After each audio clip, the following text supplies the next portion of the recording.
here at USC School of Medicine. I was a chemistry major and loving second year. It's been a rough transition, but we're all hanging in there. So. I'm Sonia. I'm a third year, and I'm the bio major at USC.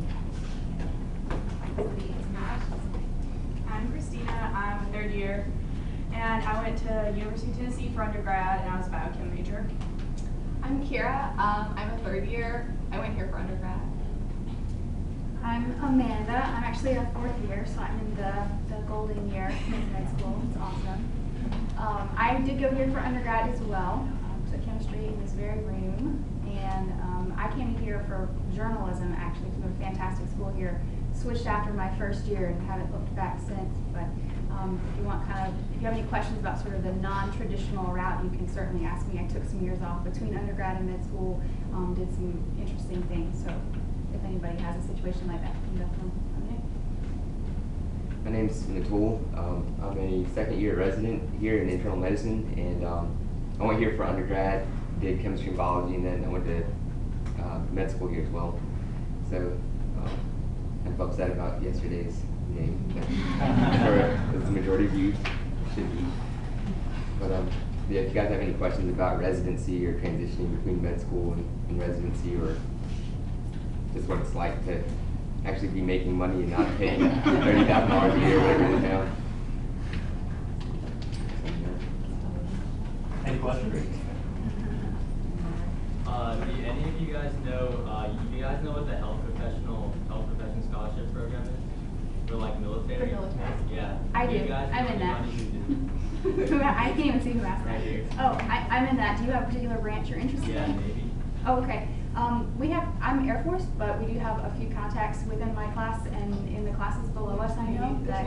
There's maybe in our class. Do you have any specific questions, or you just kind of Just ask? like what is it? Like what do you have to do? Like I know you have to fill out an application why you're actually applying for medical school. Is that right? Yeah, so the Air Force in particular offers scholarships from 1 to 4 years in length. You don't have to do it on a 4-year scholarship. They pay for your entire medical school, including books and any other associated expenses like your boards and stuff like that. They also pay you a $2,000 stipend each month, which is a pretty big thing. It's not really worth it to go into just for the money, just because you do have a service commitment attached to it, which is kind of unpredictable. But if that's something that you're interested in, definitely seek out a recruiter and seek out other people that are in the program that can answer your questions. Okay. And like, were you guys in or were you in ROTC here, or you don't have to do that? Nope. I actually only took the 3-year scholarship instead of 4. And the active duties 2 years for each 1 year. Is that right? For Air Force, it's a year for a year. The Navy has kind of a different way of doing some things, but they'll be able to tell you more about that. With that scholarship, can they dictate your residency at all? What do you mean by that? Can they tell you to go somewhere else if you get a residency? So the needs of the military come first. You can choose your specialty. I'm actually in the process of applying for all this right now. They do make it quite confusing on purpose for some. I actually don't know why.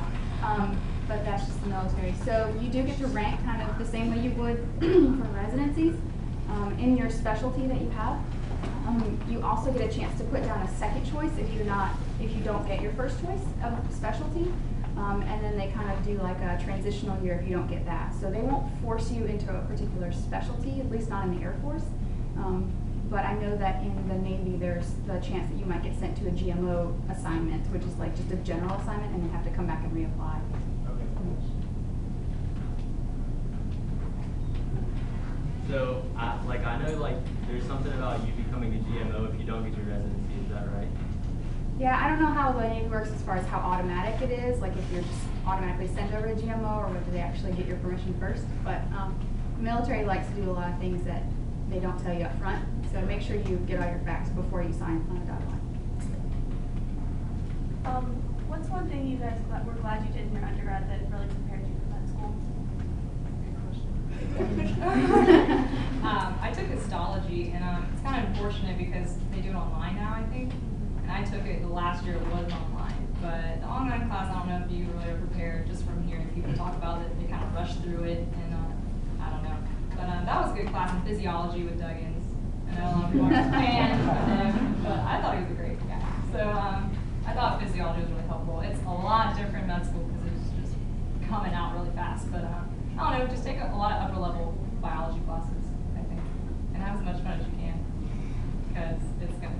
I took biochem in undergrad, obviously I'm a biochem major, it makes sense.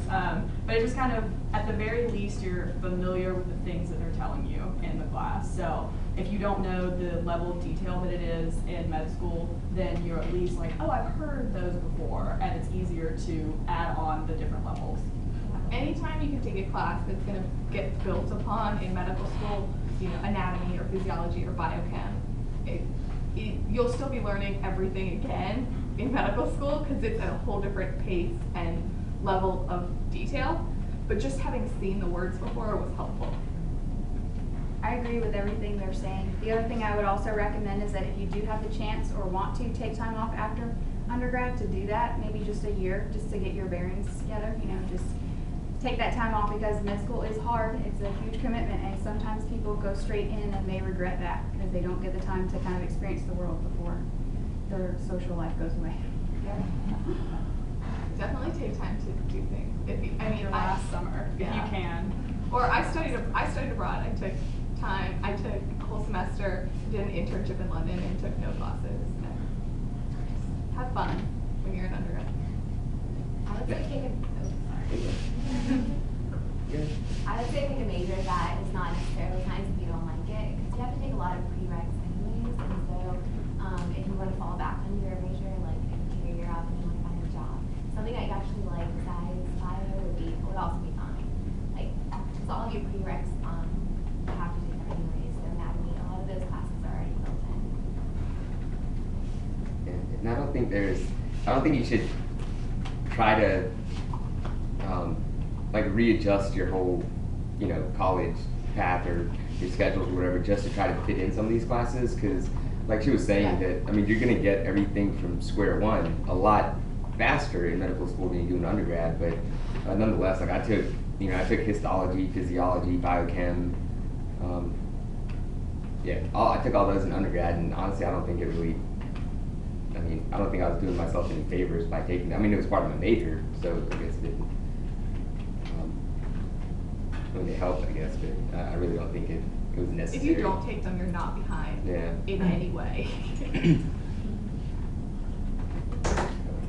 Go ahead, Kate. What are some things I know some of us prepare seniors that are going through the application process right now?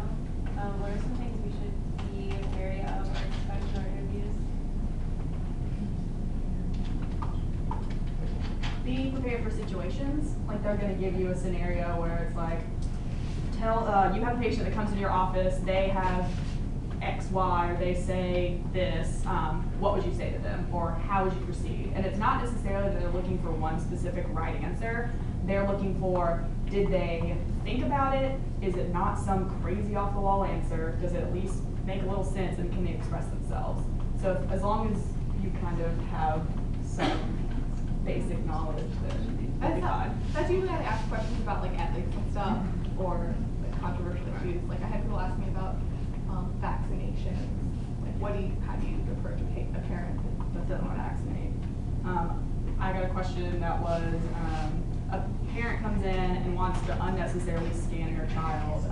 They said they would pay for it out of pocket, but the insurance company would at least pay for part of it or something like that. Like, what would you tell the parent?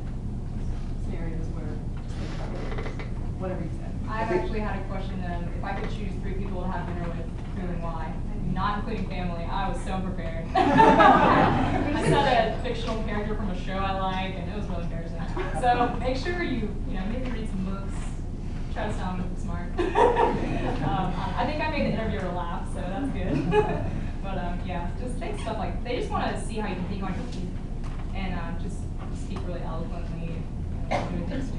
I think it depends on the interviewer as well. Like in Charleston, if you guys are interested in going down there, like there, when I went to interview there, they didn't do a traditional type interview. One guy, we talked about Boy Scouts like the whole time, because I'm an Eagle Scout, and he saw that I put that on my application if any of you guys are actually in Scouts. But we talked about that. Another one, a lady was like, okay, I'm busy, I have to get going, so tell me what I can tell the committee as to why we should let you in. She didn't ask me why I want to be a doctor. She didn't say, what's your best class in undergrad, or the typical questions. And then I think MUSC does one off-campus interview. If you're in Columbia, they do it over at Baptist. Right, I just went to Baptist, not him. Yeah, I got three people that we had dinner with. I said my great grandmother, because I lived with my great granddad, and I never got to meet her because she died before I was born. Then I said, what did I say? I think I said like Mother Teresa or something, just being very stereotypical. But then I said George Bush, because at the time he was president, and the guy gave me this look, and I was just like, okay, he's a Democrat. So, yeah, it was good. I mean, it really is just, if you're not prepared for a question like that. But then at the same time, you don't want to, I mean, there's a list of questions, you can Google it, like common medical school interview questions. Don't be so rehearsed that you sound like a machine when you get in there. Because a lot of people, like if you guys talk about Handy, you know, he's on the admissions committee, or he used to be anyways. He's like, some people are just, you can tell it's just so rehearsed, and that's not what they're looking for. They're not looking for robots, they're looking for people. Take so your time. Yeah. Because like they're trying to ask you questions that you haven't rehearsed an answer for. And so they want to see your thought process, how do you think through a problem. And so take your time and don't feel like their silence is bad or things like that. Take your time, think through it, and don't get flustered. And be me- yourself. Yeah. Be yourself. For me personally, I had both ends of the spectrum. So I had, most of it was just kind of conversational. It was really relaxed. They made me feel at ease, so I wasn't really nervous when I went in there. But when I was at Greenville doing my interview, I felt like they were just grilling me. They were just constantly like, you know, one lady had the application printed out on PDF and went through every bullet point that I had written and asked me a question about it. Some guy asked me really hard questions that I had no idea how to answer, but I think as long as you just be yourself, like they say, and just be relaxed, they're going to make you feel at ease, minus a few of them. I mean, sometimes you don't want to be too much yourself. One of my really good friends in medical school, like his friend didn't get in because of his interviews. Like he was a really smart guy, but he would just say stupid stuff. Like they asked him, what's the scariest moment that you've ever had in your life, and what did you do to cope with it? He was like, well, the scariest moment is when I thought I got my girlfriend pregnant. And I was like, that's not how you answer a medical school interview question. I mean, make something up if you have to. You know, so you do want to be yourself, absolutely, but you know, don't, if it's something that stupid, don't. Yeah, I interviewed for 4 years. I think your number one big paying question is, why do you want to be a doctor? That one gets hit a lot. Mainly just don't answer because I want to help people. They'll drive them up the wall. There is one question that they try to get you on, and they'll say, if you don't get into med school, what are you going to do? And if you have an answer other than reapply next year, forget it. They want to hear, I'm going to try again, because this is all I want to do with the rest of my life. And if you have something like concrete, like I'm gonna go volunteer, someplace, or I'm gonna do something healthcare related, whether or not you actually do something healthcare related, then if you don't get in, but saying this is what I'm gonna do, I'm gonna go volunteer somewhere, I'm gonna do this in healthcare, and reapply. But always have that in the meantime, like while I'm working on my application, while I'm getting ready to apply again, I will be doing this because X, Y, and Z. But always say reapply again. Don't say you're gonna not reply. Don't say you're gonna go forever. And then we're Someone gonna who did do go to dental school, they did not get in. Graduate school? Grad school, and then reapply if you feel like your weak point is grades or something like that. So if you feel like the weakest part of your application is grades, if I don't get in, this is what I'm gonna do to improve my application and apply again. There were some questions on healthcare systems, so I would have to on that. Try to be as sincere as possible. Don't write anything on your application that you're not sure of, because it'll come across as being great. Yeah, if you did a semester or just a week-long thing of research, don't put that on your application because they're going to grill you with really in-depth questions if you have a PhD interview. So make sure you know your research if you put that on your application. Do you recommend research? That's the route that I took actually, because with an MD you have so many possibilities of research, and I was actually thinking of doing oncology and doing research as well. So research is awesome to have on your application. I think it's everything that's beneficial on my application. I had an interviewer actually a PhD grill me on why I didn't do research and why it wasn't on my application. It's like, there's not a good answer to. So, I didn't do research and if you no have one ever asked me about it. So. I mean, if it's not something you're interested in, and Don't do something that it's not worth doing. But if you find research that you're interested in, that's definitely a good thing to have. Don't do research solely for the Yeah, purpose of no. getting into medical school. That will not help you. Okay. I guess this question is for you, Dr. Patel. So I guess you're a second Probably year. a tool. Sorry about that. So you're a second year resident, right? So I guess looking back, you've gone through undergrad, medical school, and then 2 year, I guess 1 year of residency already. Yeah. Any good takeaways? Anything that you probably do slightly different? I wouldn't go to medical school. Oh, really? No. Honestly, I probably wouldn't. I would have done organic chemistry. Because I was actually gonna apply for grad school, but then my parents were like, "Oh no, just do medicine, it's all right." But I mean, not to say that I don't like it. I mean, I'm glad, you know, I'm a doctor and all that good stuff. But no, I mean, a lot of people. So I think a lot of people, especially in undergrad, have this misconception that medicine is. It's like once you're a doctor, like everybody says the hardest part is getting in, right? How many of you have heard that? The hardest part of medical school is getting in? That is not true. But it's like not true at all. Yeah, no, it's rough, man. It puts a big strain on, it's a big sacrifice, essentially. And if you're not willing to make that sacrifice, then you're just not gonna make it. That's just how it is. Like, I don't really think that I would do anything different unless I did go to chemistry grad school. Other than that, I mean, nothing really. But in choosing, you know, I'd recommend that everybody go shadow a doctor or whatever. Do they require that now?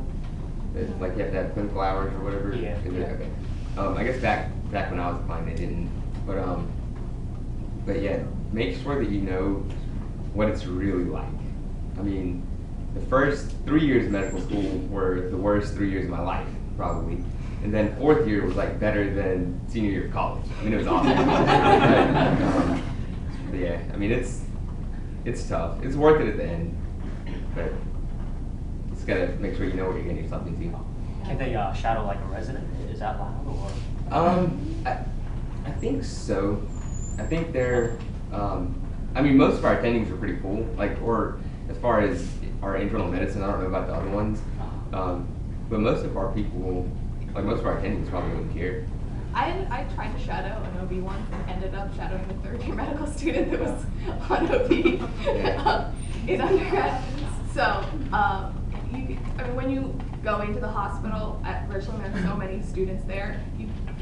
They're all work together, and you get a sense of what everyone's doing and what everyone's part is. I think if there's any way to do like a whole day, that's much better than doing like part of a day. Because part of a day you're like, oh, I can do this all the time, in the afternoon, whatever. I'm going crazy for like 6 hours, not a big deal. But then you go for the entire time from 8 to 5 or from 5 to 4, whatever. It's a lot different. Like even just like shadowing an undergrad and then doing third year. Like we just got done with our surgery rotation. It's a whole different ballgame. Yeah. Going to like a surgery, like going to see a surgery is very, very different than being a surgeon or being a surgeon resident. And even like scrubbing in as opposed to being like, stay outside the sterile field, as opposed to, okay, get right next to my elbow. I need you to hold this, I need you to do this, whatever. It's a lot different. So as close as you can get to the action, the better idea you're gonna get of what's going on. And there's also a program here, I'm sure you guys all know about, doing the shadowing of first year, a day in the life, which is a great experience. To come and see what the medical school classes are like and what the first years do. I think we have a lot of freshmen here, so maybe you guys can talk more about that program. Yeah. So the day. How do you apply? I think you do it through the pre-med office, and I live Open, in right? Yeah. They coordinate it with a first-year medical student, and on our end, we get your email address and email you, set up a day that it's free for you to come here. And there are programs where you can take biology classes, and it won't affect your tracking at all. How would that affect if you taking your new test? I took, okay, well, so I really, really wanted to study abroad. So I took my MCATs once in January in London, a month after I got there. And then, which is, they have a lot of international sites where you can take the MCAT. Okay. And so I did it at the beginning, so I spent a lot of the first month out there studying, but also the majority of the winter break before I went, so I didn't have to spend the whole semester. And then I took it a second time actually when I got home in the summer, so I didn't study at all when I was there, and then when I got home, studied again and took it a second time that summer. So I took it twice, and it wasn't affected by that. It's just, if it's something you want to do, it's very doable. You just have to plan for it. So I took, more classes in the beginning, took a lot of biology and chemistry classes together, not quite so spaced out, less electives, but, kind of put them all to that. But it was a really great experience, and I absolutely loved it. And I'm going to say, I never got to study abroad when I was an undergrad, which I regret, but because I didn't, my first summer, in 1 year, we went to Europe for a backpack trip. And I know they say, do research, do clinical stuff. Well, we did. We volunteered for a week in Romania this summer. And after that, we just went all around. So if you're a senior and you feel like you missed out on the whole study abroad thing, you have one more summer to do it. And one more summer. And we had a blast. I mean, it was awesome. And people like to see that you've reached out and gone different places. They don't always want to see you stuck in a lab your first summer of med school, because the summer of research isn't really, in my opinion, it's not going to do much. I thought Romania and France and Greece was awesome. And when I was an undergrad, I went to live in Japan for 7 months. I didn't do a study abroad program, I just went and did it myself. That's kind of non-traditional, I guess. But I doubled up on some classes before and after because of that, and I could have studied for my MCAT and have gone to med school right after graduation, but I wanted to take some time off. So I think that's a personal choice that you kind of have to ask yourself: do you want to take time off, or do you not, and what can you fit in and what can you get done? And with that, I did go straight through and didn't take time off, but looking back, as far as like the things you would do differently, I definitely thought that it was like, oh no, I have to finish, have to go to medical school as soon as I finish. And looking back, I think taking time off is something that you should consider seriously and really think about. Being a year older when you go into medical school is not going to change anything. It's not going to derail your life plans by any means. And it's a lot of work being in medical school. And you only have that one first summer, and then after that, it's pretty much year-round. So it's something I think people should consider more. If you guys had to go back, and would you guys do it again? Would you still choose to go to med school? And if not, like, what would you choose instead? Weird answer. I would get done chemistry. I wouldn't have changed a thing. I would not have changed a thing. The only thing, I would have maybe taken a year off. But I would have gone to med school. I went straight from undergrad into it, and I enjoyed that. The only thing, I guess in my undergrad, I would have studied abroad. It was really long to Yeah, I loved it. I graduated a semester early when I traveled, so you can do that too if you don't want to study abroad. And I wouldn't change anything. I wouldn't change a thing either. I think, if you're serious about it, and you get there, it's what you're going to be happy with. But if I had to say something that I was going to do as an alternate, I'd probably be in culinary school or doing something crazy fun off the wall. So, Nice. But I love medical school. So. I'll be in culinary school with them. So different. I love it. I met so many good friends, and we actually were in the same chemistry class, but we didn't know each other. But then we became best friends, and it really is hard, but you'll make the best friends of your life. I mean, I can see these people at my wedding down the road. I'm not getting married anytime soon. These people will be on my wedding. I guess, I don't know, just have as much fun as you can when you have time off, when it's very minimal. So football fans out there, I didn't really get to go to many games my first year. I was really sad. But this year we got to go to the first game, and I'm planning on going to Vanderbilt game. And there were people in our class that went to pretty much all the games. There was a person in our class that went to all the Clemson games. I'm like, Yeah, home and away. Clemson and NASCAR, but that's a whole other story. Like things that are important, you need to make up. Yeah, for. you just have to, that's one thing that you really learn is prioritizing your time, because like obviously you can go to things and you can do stuff. You just have to, you have to be realistic with yourself and know how much time it's going to cost you to accomplish what you need to, and if you actually have time for those things. You're right. How do you handle like the workload? Friends. You just like you learn to do things that you couldn't do before. Like looking back, like you look back at like now, like if you guys look back at high school, like it seems like that was so easy. Why did I even think that was difficult? And you learn to adjust and adapt to the workload of college. And the same, it happens. The teachers expect more of you, and you just rise to it. And don't procrastinate. That's Yes. one really, really big thing that we all probably did in high school, study maybe one day, if that, and then in college, about the same. Some people study a little bit more. When you get to med school, you see a test 2 weeks away, you better start day one studying for that test, because it will come up on you really fast, and you'll be really overwhelmed, and that's when people have panic attacks and no one wants to be your friend anymore. A little harsh. I think one thing that, I don't know, I'm a little bit further removed, but the first semester is very different than other semesters, I guess, just because of gross anatomy.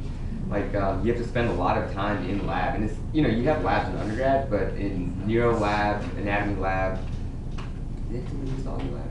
I don't know, whatever, but you have to spend a lot of time, like, in lab as well, which is something that you probably never do here. You know, you go to your scheduled lab time and that's it. I guess unless you're a chemist or something. I don't know. Yeah, it's different. I think It good smells time bad. management skills are really, working on them now would be great. If I could change one thing, I would have worked on my time management. 'Cause I'm the world's worst procrastinator. I know some of you probably are too. You don't have to admit it. But I love to be lazy and put things off to the very last minute. In med school, you just cannot do that. And I'm still, you know, shooting myself in the foot day after day, saying, okay, well, I could have used, you know, that hour that I watched this TV show to study, you know, get 2 more questions right on that exam. So you have to pick your battles, but work on it now. And first year keeps you on your toes because you have an exam every week, pretty much. And when there's an exam, it's one semester of a class in undergrad is one exam per week. So it's, I mean, we just had our test in immunology, and that's pretty much a class at USC for a It's a semester. whole semester, and we did it And one test. 3 weeks. It was one. And I don't know, you just learn how to spit some answers out. It's crazy. The worst part about it is, when you're a real doctor, you never use any of this information. It's very true. It's like all this biochem, you use it on certain, like depending on what field you go into, you'll use certain things more than others, but I don't think we've ever used histology or biochem, or even really gross anatomy. I mean, you can take an undergrad anatomy class and know the same amount that you would need to know to be a doctor. Because I mean, unless you like if you go into surgery or something, that's different. But it's like if you're going into peds or internal medicine, whatever you want, it's kind of worthless information. It's sad to say, but it is. So yeah. I mean, if you don't do well in your classes, like I didn't do great in med school, but I mean that's fine. I don't think I'm any worse than a doctor because I didn't make all A's. But I don't know. I guess. What's the best way to get them? Take exam preppers. It I'm a does. teacher. No, seriously. Yeah, I have to agree with Corey. That's what helped me the most. Take practice exams. Yes. Practice exams. Because if you can sit there all day reading the book, but if you don't know how to learn how to test for it, take the test for 5 hours straight, you need to definitely do that. I think the AAMC website has like 8 exams that you can purchase for $35 each. If you're not taking a class that gives you those 8 exams or access to those, purchase every single one of them. I know it's a lot of money, but it's nothing compared to what you're going to pay while you're in med school. Take every single one of them and review them, because without the practice, you're not going to do well in your MCAT. I bought the Princeton Review classroom course, and I felt like it wasn't really worth it. It's really expensive, and if you can find somebody else's books and read them, basically the same thing, and it's very time consuming, so try to get a lot of questions. I did the Kaplan online because I took it off cycle, and I thought that was is a good option if you're not taking it on the cycle to, where you can take a classroom class. The option you should look for, there are options that are self-paced, and you can do those as this is something else. It's not just books and not just sitting there by yourself. There are lectures that you just listen to online. That was the same thing I did, and I was able to study for it. I took like a month off the summer and like did it every day, like it was an 8 to 5, 9 to 5 job. And I just did it for a month before I took the MCAT, and then I was happy with my scores. That's what I did. Go ahead. Right, you know, out of state. I was out of state. I was out of state my first year. I came here for undergrad, but didn't apply to residency until after I was in medical school, and it's possible. And now I'm a resident.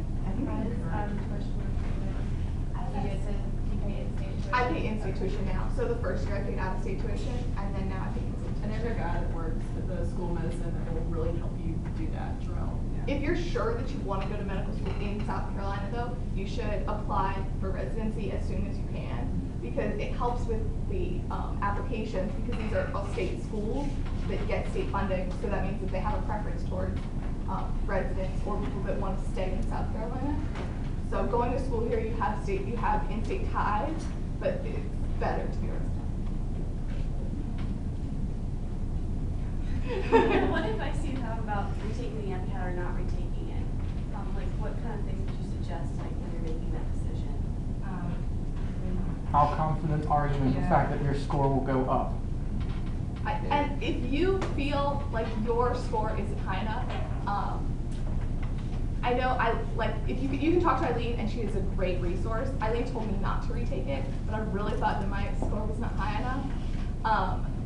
And I retook it and got the same score. I mean, it just depends, I guess. And if you're willing to put in the work between the first Yeah, time you have you to take really it and do the it. second time, you can't be like, oh, I'll take it again and I'll do it better this time. Then no, they test. No.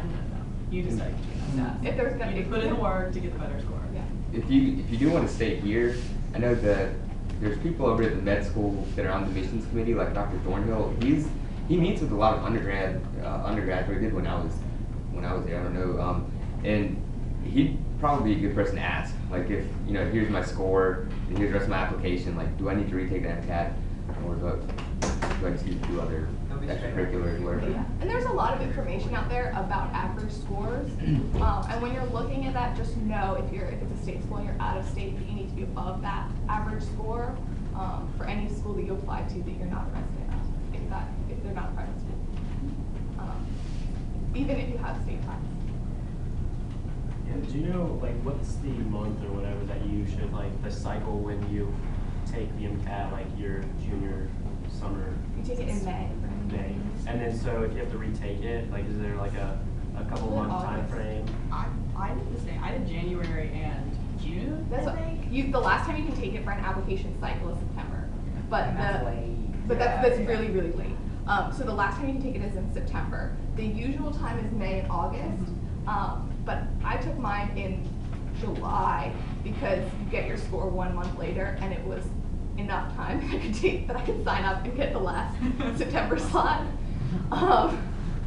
So you can look online and they have information, but the normal times are August and May. I always tell all of my students, take it early. If you're prepared and you feel confident, take the extra month if you need to, but do take an earlier test. Don't wait till September, because when the application is open and ready to go, you want to be already filling all that out, know that your MCAT scores are coming in, and be able to submit as soon as possible to med schools, because I see people who are excellent candidates, but because of rolling admission, they just weren't able, because they took a late MCAT and submitted their application at the deadline, they just didn't get a spot. So, that sucks, but that's just the nature of it. Just take it early and get it over with, and have your application ready to go and ready to submit even before they will allow it, is what I tell my students. And they open in June? Yeah. Each year? Pretty sure. So for like undergraduate, you major in a specific major, but when you get into med school, then is it just like everybody's taking the same classes, general classes? So? Y'all are still using Blackboard, right?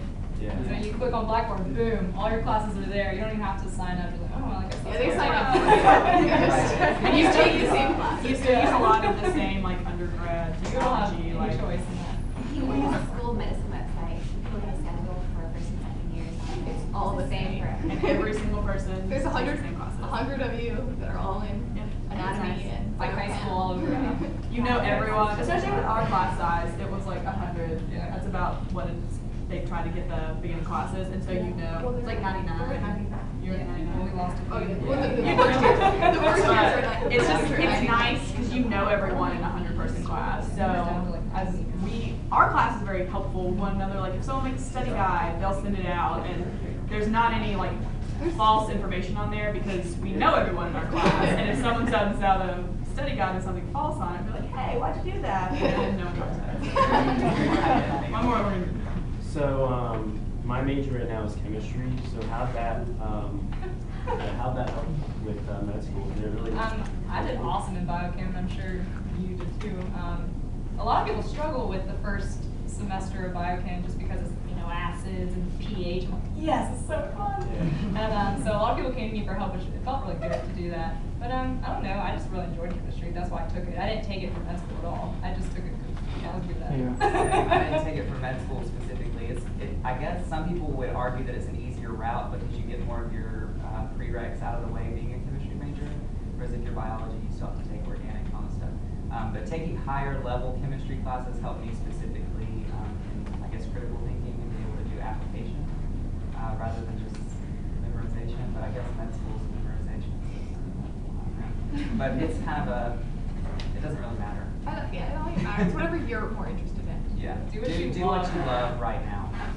You want to do art, do art. So then after your med school, like your 4 years of med school, then when's the time, like your junior year of med school, your third year of med school, is when the time you think about doing a certain kind of residency? You apply during your fourth year. Fourth year. So like a lot of people go into third year undecided, and by the end of third year, decide on something because that's when you see all of the different specialties. And it's kind of, I would imagine the idea behind third year is where you go into six of the different specialties that you could go into. And then you also have electives, so if you want to do something that's not offered on those core rotations, then you can see what you love and you kind of fall in love with stuff in third year. And then you apply fourth year. To head back to your question about your degree and things like that, as you're deciding, do make the consideration that you won't make it into medical school and you'll need something as a job. So pick something you could see yourself working in, like myself. It took 4 years to get in, and in the 3 years after college before I got accepted, I worked in genetics, and I enjoyed myself every day, even though I wasn't in medical school, because it was what I wanted to do anyway. How your experience was like getting there when you knew what you wanted to do. Oh, me? Yeah. Well, I came into med school kind of knowing that I wanted to do OB, but I kept an open mind. So during my third year, you do rotations in the 6 core clerkships like they're talking about. So you'll see pediatrics, surgery, family, psych, internal medicine, and OB. That's 6. Okay. So you'll see all of those things, and if you just go into each one of them thinking, is this something I can do for the rest of my life, and keep an open mind, then you might be surprised on what you find. We have people in our class that started out in plastic surgery, set the bar really high, but then fell in love with psych. Who cares? Because that's what they love to do, and that's what they're going to do.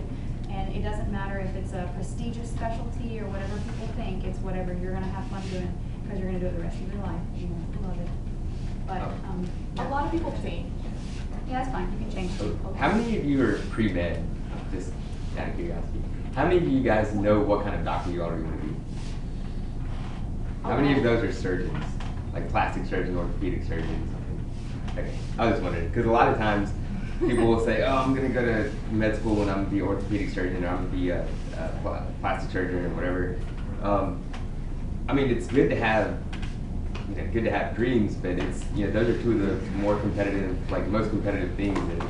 And I think, see, me, I was not like what she just said. I did not keep an open mind in medical school. I knew when I applied to medical school, I was like, I want to do internal medicine. I don't want to do anything else.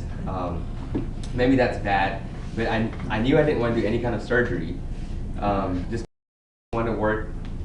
I didn't want to be peds. I didn't want to work with kids all day. Not that kids are bad, but I just didn't want to do peds. I didn't want to do family because there is a pediatric component to it and an OB component. If you guys.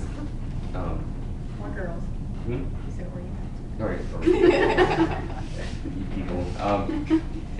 And psychiatry is kind of, it's just too much talking, I guess, because that's a lot of what psychiatrists do. So that was my reasoning for picking internal medicine. But everybody's different, Some people, like she said, some people will come in saying that, oh, I want to do this, and then they'll end up doing something completely different. So it's really what you make of your experience. Like I hated all of my rotations except internal medicine. I know it's pretty bad to say, but it's just because I already knew what I wanted to do, and that's why. And I didn't absolutely hate them. I think it was good that I went through them, some of them, anyways. But I don't know. Does that kind of answer the question? What would you say should be like your strongest part of the application? Like it I guess depends. it depends. And if you want your, if there's something that you're really good at or something that you did well, then it's great that that's your strongest point. If you have really, really high MCAT, that can make up for something else that's weaker. So if you want everything to be as high as possible, but one thing can make up for another. If you don't have the best grades and you have a great MCAT, those can balance each other out. It just depends. I think that I don't think it matters if one is better than the other, though. Fourth year explained, we had a class meeting or something, and they explained getting to residency like having a cup, and you're going to fill the cup up, and everyone needs to be to a certain line on the cup, but what you fill it with doesn't necessarily need to be the same as the person next to you. You just have to fill up the cup. There's some basic things that you have to, you have to have a certain MCAT, you need to have a certain GPA, you need to have whatever. You need to have your extracurriculars and your prereqs, but how much you fill the cup up with each one of those things doesn't have to be the same as the next person that's applying. But I think your scores will get you through the door. That's what I've heard. I think those activities that you have to cut, I think there's 20 of those things you have to cut. I would try to pick a broad range of things that you really enjoy. I went in being a journalism minor, so I spoke about those kind of things too, because then they bring out those things in the application. Everybody talks about science, and so if you talk about something else that kind of sets you apart from everybody else, and try to find things in the community that you really like. They don't really have to be in Africa or any other country. It could be right here. Because I applied to a lot of schools in North Carolina because I was in-state there, and they asked me what I wanted, if I would rural medicine and stuff like that. So try to look for things in your community that are close to your heart, and do those and write about those and be sincere about them. Yeah, I think the personal statement's really important. They just want to see you have passion for something, and that's medicine. So you really want to pour your heart out on it. And it has to be, something about yourself, and I don't know. I wrote mine 5,000 times. Just make sure when you read it, you love reading it. Don't read it and be embarrassed about it. Just read it and know that you can submit that, and someone's really impressed with you. And Eileen's really helpful with that. Oh, yeah. Even though I went to Tennessee for undergrad, I love Eileen. I still sent my stuff to Eileen. And I'm a really curious person, and I wanted to know, for USC specifically, because I have access to people who are on admissions committee, I wanted to know, to go back to students, to tell them, for that very specific question that you had, how do I answer this? And some admissions committee people, they will painstakingly read the personal statement, and that's the deciding factor for them. If they have two applicants, they're down to the wire or whatever. And some people don't read them at all. It just depends on the person, but the scores, like everyone says, are going to get you that initial interview, yes. So try to have your MCAT score good, try to have a good GPA, and then your activities and your personal statements are what's going to set you over, and kind of get you that extra look from somebody. And I did a mock interview with Eileen. I think they still offer that, but it was awesome. It felt real when I walked in that door. I thought it was gonna be awkward, but she was cool. So definitely schedule out with her, because she'll prepare you really well. Did any of you think about going to PA school, and if so, why did you choose med school instead? PA school has a lot of clinical hour requirements. If you are not a nurse nurse or already in some kind of the healthcare field. I looked into PA school, and that was what I thought was a big deterrent. Isn't the average age for PA school like 28? I'm not sure. Something I like just know that. that they have a lot. They have like Yeah, I feel really, like- really high Exactly. clinical hour requirements. So you have to basically be in the healthcare field already and going back to school to be able to fulfill those. Average age or I think that's the higher end of the age. I think that's the average age. That's right. There's a lot of people who have a job.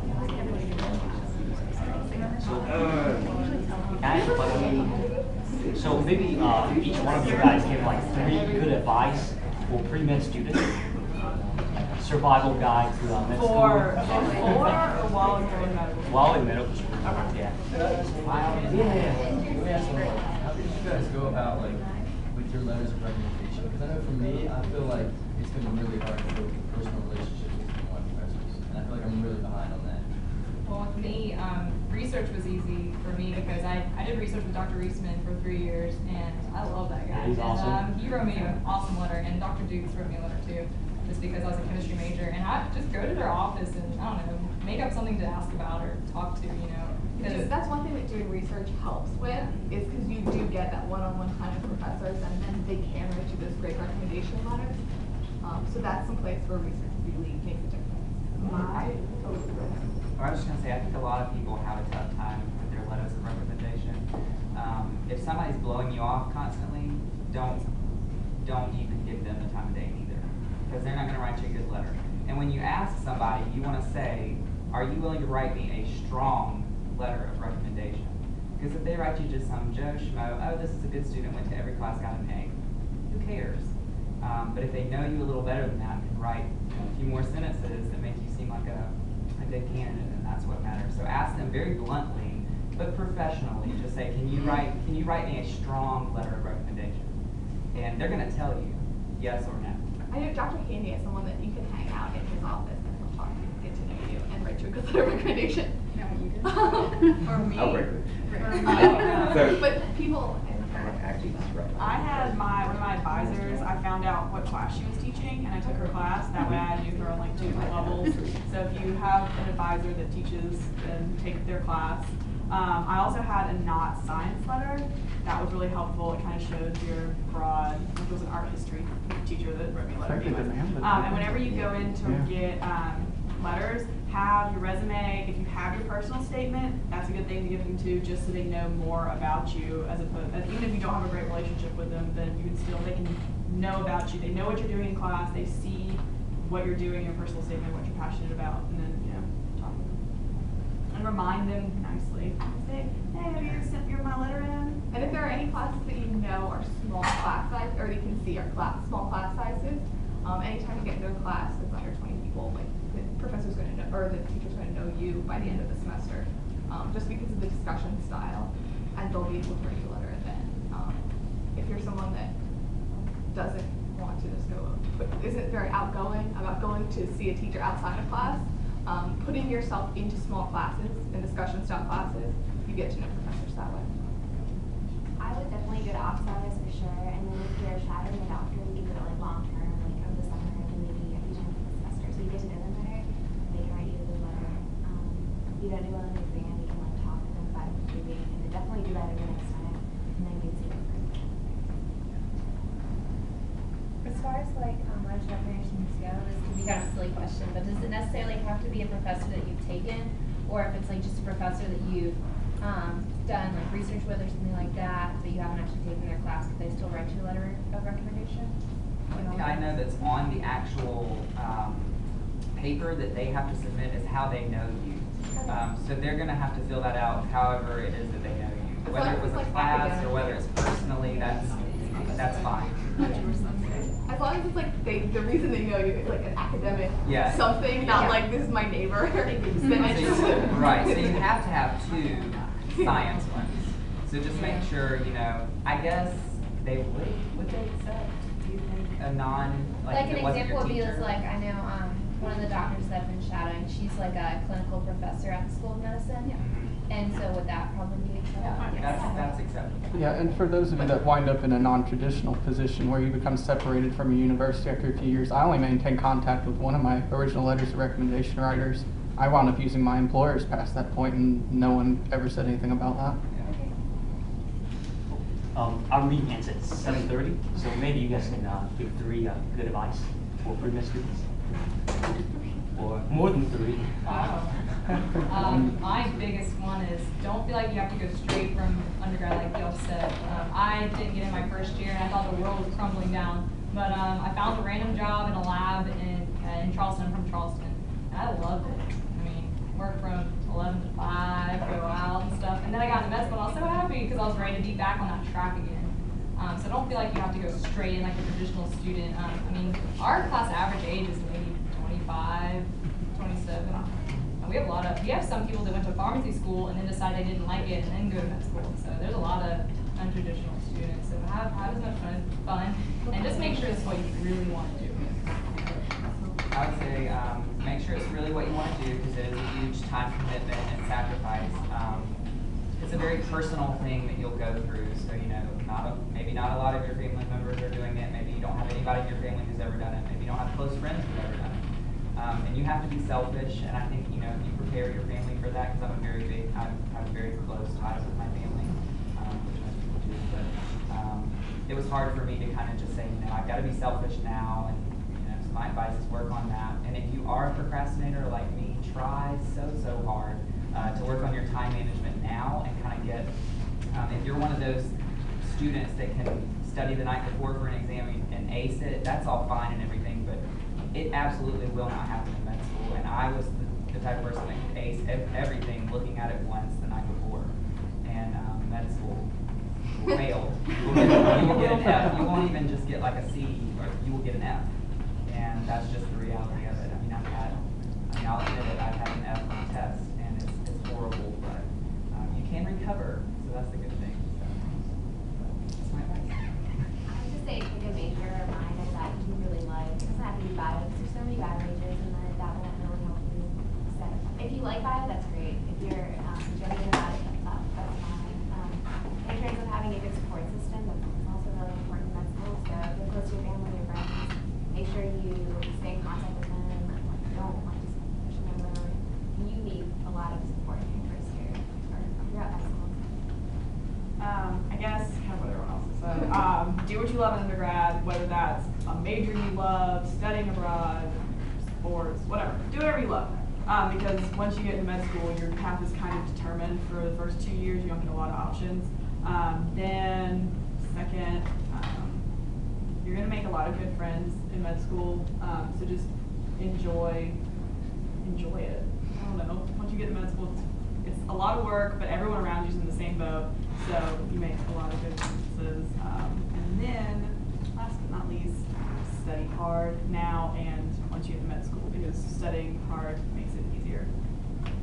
I would say for when you're working on things for your application, trying to build your application to be as strong as possible, as far as extracurriculars or leadership, make sure you do things that you love. If you love doing research, then that's great. If you love volunteering, it doesn't matter if you don't have research because you have tons of something else, as long as you're doing something you love. And it doesn't matter if you have something that isn't related to medicine or science. If you're spending your time working hard at something that you can talk about eloquently in your interviews, that's way better than doing some 2 weeks of research and putting that on instead that you don't care about, and it's not going to help you and it won't be fun for you. So make sure you try and build your application around things that you're passionate about, because that's what will help you the most. And that'll come through during the interview. Yeah, that's what will come through in your interview, and then that'll be good on your application on paper and good on your interview. I guess the point of advice, I'm going to echo everything they said, but the other point of advice to just say is just use your resources now that you have.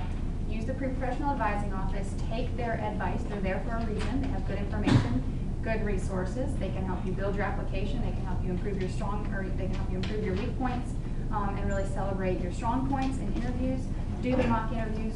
Do practice questions for the MCAT. And then you know that in undergrad, there's those classes that are called weed out classes. They're like huge classes and then people fail. Med school isn't about how many people we can fail and how many people can, you know, be at the top of the mountain. Med school is about everybody going through. So even when you get to med school, if you're struggling, people are gonna be there every step of the way to help you guys like keep going. So once you get into med school, the battle's not over, but you definitely have a better shot of continuing because you're gonna have a much bigger support network. It's not gonna be weed out the weak. It's gonna be everybody moves on, if possible. I think they've pretty much already taken all the good advice there is to give, but really just make sure that it's something that, make sure that you're willing to make that sacrifice. You know, basically what everybody else is saying, like it's life changing. Medical school is, and if you think you're gonna have the same type of, you know, schedule or life that you had in undergrad, that if you think you're gonna have the same type of life you had in undergrad as you will in med school, you're going to be in for a rude awakening. But yeah, I mean, just make sure that you want to do it. I'd advise you guys to talk to several different doctors because medicine is changing. Unfortunately, it's changing, and it's getting way more political than it was back in the day. I don't know if any of your guys' parents are physicians, but I guarantee you from when they initially started practicing to now, it's a completely different, it's a completely different field. It's like I said, it's unfortunate, but it's the reality of it. But I mean, those are things you have to look at too. If you're not willing to deal with all these politics and all these like insurance companies, and I mean, even as residents, we don't deal with it as much, but we still have, you know, a good bit of exposure, and it's a headache. That's why I would never do private practice, because I would not want to deal with that headache. Like, I definitely want to work at a hospital or something, because I mean, it's amazing how much you have to go through and how much of it isn't actually medicine, because you're going to medical school to practice medicine, right? You don't want to deal with all this like insurance and this and that, or just all the politics, like, oh, I'm gonna get fired if I don't do this, or it sucks. But yeah, I'd say talk to several people and get different opinions, because everybody will have a different opinion, I'm sure. So I'd just say, I think a lot of you are going to drive hard in college and work really, really hard, but at the same time, don't forget this is college. Enjoy yourselves a lot. You know, put your nose to the grindstone at the same time. Go out on your weekends, go party, have friends, because you know you only get to do this once in your life. That's a beaten phrase, but it's true. Seriously consider taking that year off between when you graduate college and when you go to medical school. Go enjoy yourselves. And then once you get into school, make a good set of friends. They'll carry you through. If you don't have friends, things become so much harder. And then if you apply and you don't make it, keep applying. If you show determination, it does help your application. And I would also say, look at your, be really realistic and look at yourself really hard in your application and your grades and your scores, and you have to be really self-aware. There are very few spots in medical school and a lot of applicants. So just be aware of the process, and grades matter, and no matter what grades you make, if you care, if it's something you really want to do, then you'll end up there. But make sure you be realistic.